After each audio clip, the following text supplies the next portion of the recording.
Hello students, আমি তোমাদের প্রিয় নিকিশ স্যার জ্ঞানজ্যোতি কোচিং সেন্টারের পক্ষ থেকে তোমাদের প্রত্যেককে জানাই আরো একবার স্বাগত। তো স্টুডেন্টস, আজকে আমি তোমাদের সঙ্গে আলোচনা করব এইসি বেঙ্গলি। ওকে, এইসি বেঙ্গলি যাদের কম্পালসারিতে রয়েছে তাদের জন্য আজকে আমি ক্লাসটি নিয়ে আলোচনা করব এবং কিছু 2 নম্বরের গুরুত্বপূর্ণ প্রশ্ন নিয়ে অবশ্যই আলোচনা করব। তো তোমরা যারা এখনো পর্যন্ত আমাদের অফিসিয়াল ইউটিউব চ্যানেলটিকে সাবস্ক্রাইব করোনি তারা অবশ্যই চ্যানেলটিকে সাবস্ক্রাইব করে পাশে থাকা বেল আইকন অল প্রেস করে দাও, যাতে নেক্সট টাইম থেকে কোনো ভিডিও আপলোড করলে তার নোটিফিকেশন তুমি সবার আগে পেতে পারো। এছাড়া তোমরা যারা ভাবছো অনলাইনে আমাদের কাছে পড়বে তারা অবশ্যই সময় নষ্ট না করে যোগাযোগ করো আমাদেরই অফিসিয়াল নাম্বার 7076398606 নাম্বারে অথবা 6295916282 নাম্বারে। তোমাদের টোটাল কোর্স ফি রয়েছে মাত্র 999 রুপিস। এই 999 টাকার বিনিময়ে তোমরা পেয়ে যাচ্ছ major, minor, MDC, ভিএসি, Aisi, SSC, ভিএসি প্রত্যেকটা পার্ট পাচ্ছ তোমরা কিন্তু শুধুমাত্র 999 এর বিনিময়ে। তো দেরি কিসের, আজই যোগাযোগ করতে পারো আমাদের সঙ্গে। চলো শুরু করছি আজকের ক্লাসটা। এনবিইউ বা উত্তরবঙ্গ বিশ্ববিদ্যালয়ের অধীনস্থ এইসি বাংলায় কিছু 2 নম্বরের প্রশ্ন তোমাদের করা হয়, অর্থাৎ তোমাদের 5টা প্রশ্ন লিখতে হবে 2 নম্বরের। তো এইখান থেকে দেখতে গেলে এই জায়গাটা কিন্তু খুব গুরুত্বপূর্ণ। তো আজকে কিছু 2 নম্বরের প্রশ্ন নিয়ে আলোচনা করবো। যেমন নিমন্ত্রণ পত্রের 2টি সাধারণ নিয়ম লেখো, খুবই গুরুত্বপূর্ণ একটি প্রশ্ন।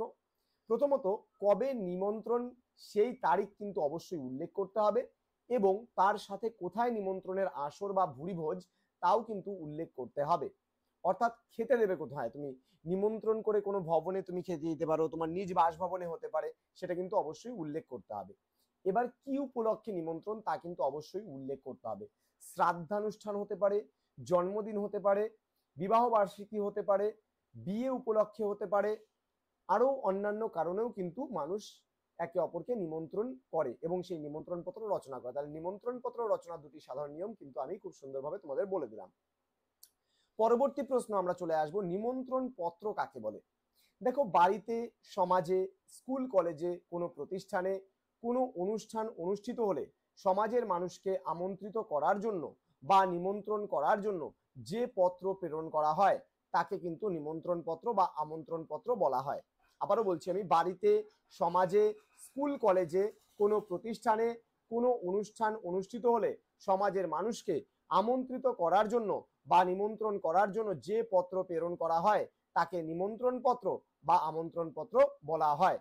পরবর্তী প্রশ্নে আমরা চলে আসব, প্রতিবেদন কাকে বলে। খুবই গুরুত্বপূর্ণ একটি প্রশ্ন।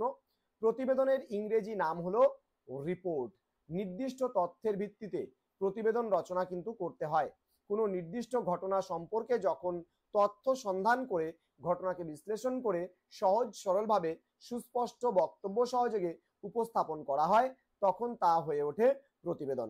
বর্তমান সময়ে প্রতিবেদনের গুরুত্ব কিন্তু খুবই অপরিসীম রয়েছে। এবার আমরা পরবর্তী প্রশ্ন নিয়ে আলোচনা করবো, এটাই আজকের শেষ প্রশ্ন। প্রতিবেদনের 2টি বৈশিষ্ট্য উল্লেখ করো। প্রতিবেদনের বৈশিষ্ট্যগুলি হলো, তোমার কি বলছে, প্রতিবেদনকে সর্বদা সত্যমূলক হতে হবে। প্রতিবেদন কিন্তু কোনো মিথ্যে ঘটনার উপরে বেস করে কিন্তু হবে না। প্রতিবেদন গড়ে উঠবে তথ্যের ভিত্তিতে এবং প্রতিবেদন বানানো গল্প বা মন গড়া বিষয় কিন্তু থাকবে না। তাহলে প্রতিবেদনে কোনো বানানো গল্পও থাকবে না এবং মন গড়া কোনো বিষয়ও থাকবে না। প্রতিবেদন সম্পূর্ণ তথ্যের ভিত্তিতে গড়ে উঠবে এবং প্রতিবেদনকে সবসময় সত্যমূলক হতে হবে। তো আজকের ক্লাসটা আশা করি তোমরা বুঝতে পেরেছো। তোমাদের কোনো কোয়ারিজ থাকলে পারে, কোনো জিজ্ঞাসাবাদ থাকলে পারে অবশ্যই আমাদের কল করতে পারো, আমাদের সঙ্গে যোগাযোগ করতে পারো। আমাদের অফিসিয়াল নাম্বার 7076398606 নাম্বারে অথবা 6295916282 নাম্বারে। তোমাদের সঙ্গে দেখা হচ্ছে খুব তাড়াতাড়ি পরবর্তী ক্লাস নিয়ে। যাওয়ার আগে একটা কথা বলতে চাই, আমাদের ওয়েবসাইট তোমরা ভিজিট করতে পারো। তোমরা যদি গুগল ক্রোমে লিখে সার্চ করো www.gyannjyoti.info লিখে যদি সার্চ করো, সরাসরি আমাদের ওয়েবসাইটে তোমরা পৌঁছে যাবে এবং সেখানে গেলে অনেক খুঁটিনাটি তথ্য সম্পর্কে জানতে পারবে। দেখা হচ্ছে পরবর্তী ক্লাসে। তোমরা প্রত্যেকে ভালো থেকো, সুস্থ থেকো। Thank you so much. Thanks for watching. After all, thank you.